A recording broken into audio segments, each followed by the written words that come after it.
welcome to the online session of accounting and taxation class. In this video, we are going to discuss about the gratuity which is covered under the section number 10 subsection number. Now, you can see here there are two different criteria. First criteria is the gratuity which is covered under POGA, and the second criteria is talking about gratuity which is not covered under POGA. Covered under POGA calculations करने के लिए हमें ये तीन conditions को fulfil करना पड़ेगा. इन तीनों कंडीशंस में से जो सबसे लोएस्ट अमाउंट होगा वो हमारे लिए एग्जेम्प्टेड वैल्यू बन के आएगा. अब फर्स्ट कंडीशंस बोलता है कि जितना स्टैट्यूटरी लिमिट दिया गया हुआ है, the maximum statutory limit is the 20 lakhs actual gratuity received by the employee, and the third one is the 15 divided by 26 into the last drawn salary into number of completed year of services. Now इस salary में आपको basic salary plus dearness allowances इन दोनों को add करना पड़ेगा. But please remember when you are taking the dearness allowances with the basic salary, that dearness allowances should be the retirement benefit का part होना है. अब आपको देखना पड़ेगा कि suppose completed year of service जब आप कैलकुलेशंस कर रहे हो, इस कंप्लीटेड ईयर ऑफ सर्विसेज में अगर कोई भी ऐसा फिगर है जो कि 6 मंथ को एक्सीड कर रहा है, for an example suppose the number of year of service is the 28 years and 7 months, तो ये जो मंथ है ये 6 मंथ्स को एक्सीड कर रहा है. तो जैसे आपका 6 मंथ्स को एक्सीड करता है तो कंप्लीटेड ईयर ऑफ सर्विस कितना हो जाएगा, हम इसको राउंडेड अप करें और राउंडेड अप करने से हमारे पास वैल्यू कितना आ जाएगा, 29 years का value completed year of service माना जाएगा. क्लियर है बात. अब जब दूसरे कैटेगरी को हम देखेंगे तो दूसरा कैटेगरी जो है वो that is the gratuity not covered under POGA है. इसके लिए भी हमारे पास 3 डिफरेंट कंडीशंस हैं और इन तीनों कंडीशंस में से जो सबसे लोएस्ट, क्लियर है बात. और टैक्सेबल के लिए एक जगह पे चेंजेस है, यहाँ पे 15 डिवाइडेड बाय 26 था, 15 डिवाइडेड बाय 26 की जगह पे 1/2 हो जाएगा और यहाँ पे लास्ट ड्रॉन सैलरी था और यहाँ पे एवरेज सैलरी आ जाएगा into completed year of services.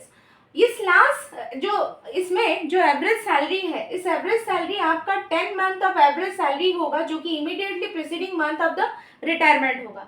For an example suppose आप रिटायरमेंट कर रहे हो, फॉर एन एग्जांपल मान लेते हैं आपका रिटायरमेंट का डेट है, रिटायरमेंट का मंथ है दिसंबर. क्लियर है बात.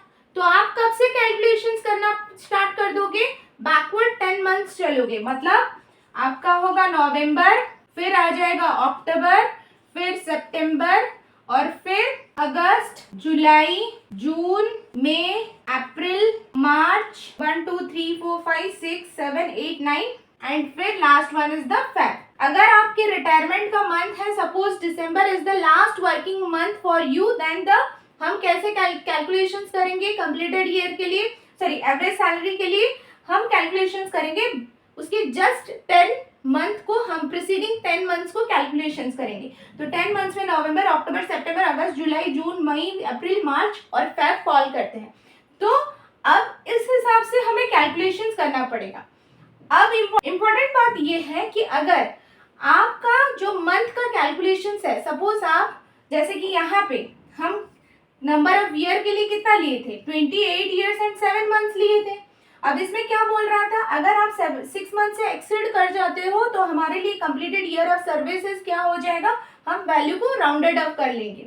बट इसमें बोलता है कि जो 6 मंथ से एक्सीड करे या फिर लेस देन 6 मंथ्स है, हम उसको क्या करेंगे, कंप्लीटली इग्नोर करेंगे. तो अगर यही वाला 28 years 7 month है तो हम इसमें जब नॉट कवर्ड अंडर पोगा में कैलकुलेशंस कर रहे हैं तो हमारा क्या होना चाहिए, मतलब कंप्लीटेड ईयर ऑफ सर्विस इस पर्टिकुलर केस के लिए 28 ही ईयर होता, क्योंकि हम इस 6 मंथ्स को. और एक चीज, जब आप not covered under POGA calculations कर रहे हो तो इस नॉट कवर्ड अंडर पोगा में आप जब सैलरी का कैलकुलेशंस करोगे इस एवरेज सैलरी में, तो ध्यान में रखना बेसिक सैलरी को इंक्लूड करना है, फिर commission. In the next video we will discuss about the practical number on gratuity.